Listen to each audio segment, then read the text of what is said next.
नमस्कार, मैं हूं गार्गी। आप देख रहे हैं आज का नोएडा।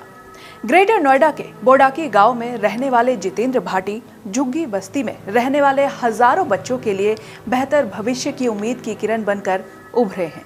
दरअसल झुग्गी बस्ती में रहने वाले बच्चों के लिए जितेंद्र भाटी ने कुछ ऐसा कर दिया है जिससे इन बच्चों को एक नया जीवन मिल गया है। ये खास रिपोर्ट देखिए और जानिए कैसे जितेंद्र भाटी ने हजारों बच्चों की जिंदगी को एकदम बदल कर रख दिया है। A B C D।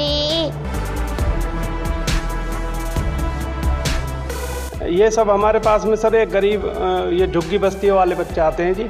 ऐसा काम करके जाएं कि जाते वक्त और मरने के बाद भी कम से कम कोई हमें याद तो करे कि कोई बंदा था। अपने घर पे अपनी जमी पे इस संस्था को लेके खड़ा हुआ हूँ। सैकड़ों फिल्म अभिनेताओं, अभिनेत्रियों, सीरियल कलाकारों से मिल चुका हूँ।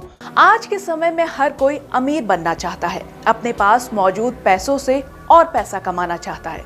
लेकिन आज हम आपको एक ऐसे इंसान के बारे में बताने जा रहे हैं जिसने अपनी पूरी जिंदगी की कमाई गरीब बच्चों के शिक्षा में लगा दी और हजारों बच्चों की जिंदगी बदल दी। ग्रेटर नोएडा में रहने वाले जितेंद्र ने अपनी सारी पुश्तैनी जमीन जायदाद इसी काम में लगा दी। जितेंद्र भाटी पिछले 5 सालों से जीवन ज्योति शिक्षा ट्रस्ट का संचालन कर रहे हैं और आज हमारी टीम ने ग्राउंड जीरो पर जाकर उनसे खास बातचीत की और जाना उन्होंने कैसे इसकी शुरुआत की और आज तक कैसे हजारों बच्चों की जिंदगी बदल चुकी है।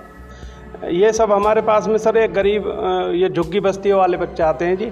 हम कोशिश ये करते हैं कि इन्हें अच्छी शिक्षा की तरफ लेके जाएं।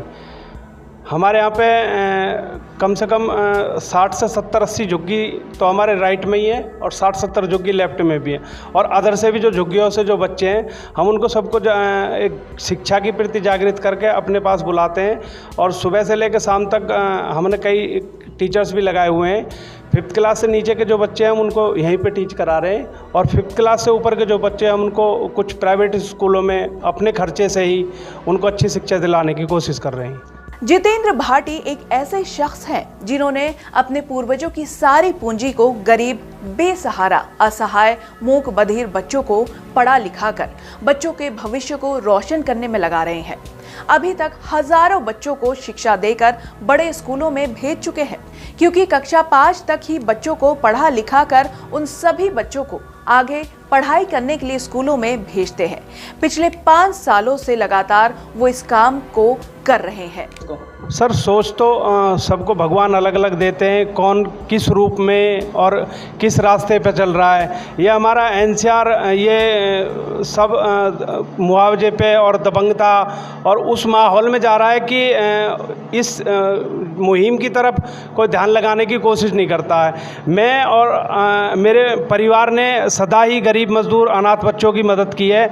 अब से नहीं, मेरे जन्म से पहले ही मेरा परिवार रेलवे स्टेशन के नियर बाय होने के कारण से ऐसे लोगों की मदद करते आए हैं। उसी से इस प्रेरणा को लेते हुए मैंने इस संस्था की शुरुआत की थी ताकि इस जमी पे हम तब तक रहें ताकि कोई ऐसा काम करके जाएं कि जाते वक्त और मरने के बाद भी कम से कम कोई हमें याद तो करे कि कोई बंदा था। मदन मोहन मालवीय जी ने इतने साल संघर्ष किया और एक यूनिवर्सिटी के लिए एक 14 साल लड़ाई लड़ने के बाद में उन्होंने एक यूनिवर्सिटी की स्थापना की थी।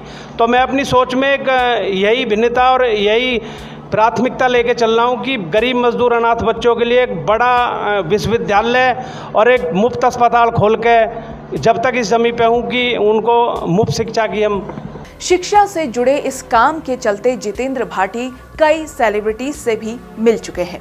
अपने काम के लिए उन्हें अमिताभ बच्चन तक सम्मानित कर चुके हैं। जी और उसके लिए मैं सर बहुत बहुत धन्यवाद करना चाहूँगा सभी मीडिया बंधुओं का भी जो हमें इस कार्य को करने के लिए और अखबार और न्यूज़ के माध्यम से हमें आगे लोगों तक पहुँचाने की प्रेरणा दी। इसी मिशन को जोड़ते जोड़ते संस्था के माध्यम से मैं देश भर में अब से 6 से 7 हज़ार लोगों से मिल चुका हूँ और फिल्म इंडस्ट्री मुंबई में भी अब से नहीं कम से कम 1.5 वर्ष मैंने संघर्ष किया है।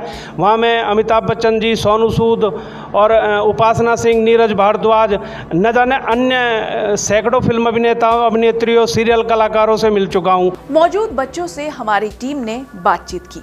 बच्चे जिस तरीके से फर्राटेदार इंग्लिश बोल रहे थे वो वाकई काबिले तारीफ था। ABCD आती है? यस। बोलना जरा। A B C D E F G H I J K। कहाँ से आते हैं आप? घोड़ी से। घोड़ी से? कब से आते हैं? बहुत दिन हो गए।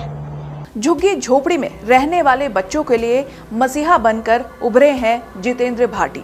उनका लक्ष्य है कि वो अपने मरने तक ऐसे ही गरीब बच्चों की सेवा करते रहे ताकि आने वाले समय में लोग उन्हें इस नेक कार्य के लिए याद करें। कैसी लगी ये खबर आपको, हमें कमेंट सेक्शन में जरूर बताइए। नोएडा से जुड़ी हर छोटी बड़ी खबरों के लिए फॉलो करें हमारा चैनल आज का नोएडा।